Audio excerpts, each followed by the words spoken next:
একদিকে নির্দিষ্ট পণ্যের ওপর অতিরিক্ত ভ্যাট আরোপ, অন্যদিকে লাগামহীন নিত্যপণ্যের বাজার, দুয়ে মিলে নাভিশ্বাস সাধারণ মানুষের। এর মধ্যেই বাজার থেকে উধাও 1 ও 2 লিটারের বোতলজাত সয়াবিন তেল। উৎপাদকদের কারসাজিতে দায়ী করা হলেও দাম বাড়ানোর পাঁয়তারা এমন করা হচ্ছে বলে অভিযোগ ভোক্তাদের।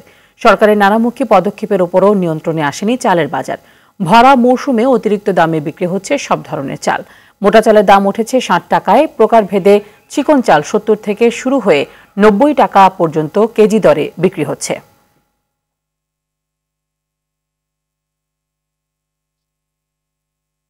এই মুহূর্তে কারওয়ান বাজার থেকে সরাসরি যুক্ত হচ্ছেন সহকর্মী সাকিবুর রহমান। সাকিব, সংবাদে যেমনটি পড়ছিলাম, হঠাৎ করেই 1 এবং 2 লিটারের বোতলজাত যে সয়াবিন তেল সেগুলো বাজার থেকে উধাও হয়ে গেছে। বাজার ঘুরে আপনি এর কোনো সত্যতা পেয়েছেন কিনা, এবং আমরা যেটি জানি যে চালের এখন ভরা মৌসুম, এই ভরা মৌসুমেও চালের দাম বেশি কেন, কি বলছেন আসলে বিক্রেতারা?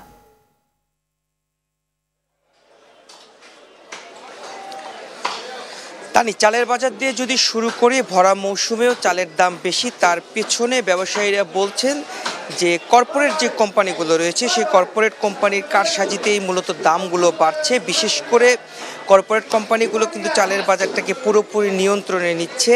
তাদের যে বস্তাজাত চালগুলো রয়েছে, বিশেষ করে চিকন চাল, সেই চিকন চালগুলো তারা সরবরাহ করা কমিয়ে দিয়েছিল এবং দাম বাড়ানোর পরে সেই চালগুলো আবার তারা ঠিকমতো সরবরাহ করছে এবং সেক্ষেত্রে কিন্তু চিকন চালের দাম 90 টাকা পর্যন্ত কেজিতে উঠেছে।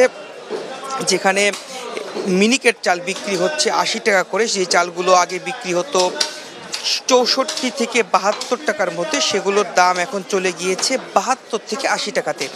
এছাড়াও নাজির সার যে চালগুলো রয়েছে সেগুলো কিন্তু প্রকারভেদে 90 টাকা পর্যন্ত কেজিতে উঠেছে এবং সেখানে আমদানির কোনো ঘাটতি নেই, শুধুমাত্র এই কারসাজির ফলেই মূলত দামগুলো বৃদ্ধি পাচ্ছে।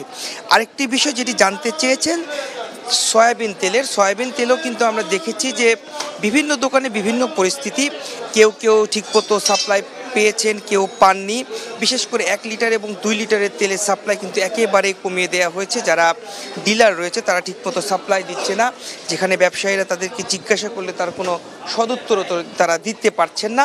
সেক্ষেত্রে যারা খুচরা ব্যবসায়ী আছেন তারা ধারণা করছেন যে যেহেতু সামনে রোজা, সেক্ষেত্রে ভোজ্য তেলের একটি চাহিদা বেড়ে যায়, সেক্ষেত্রে সয়াবিন তেলের দামটি বৃদ্ধি করা হতে পারে। সেজন্যই এমন একটি কাজ করা হচ্ছে, সাপ্লাই বন্ধ করে দেওয়া হচ্ছে। বাজারে একটি সংকট তৈরি করার পরে তারা এই দামটি আবারও বাড়াবেন এমন আশঙ্কা তারা করছেন এবং সেই জন্যই মূলত তেলের সাপ্লাইগুলো কিছুটা কমে দেওয়া হচ্ছে বলে তাদের ধারণা।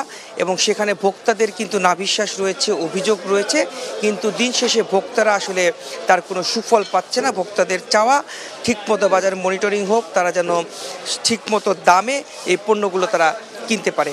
নাবিলা, ধন্যবাদ।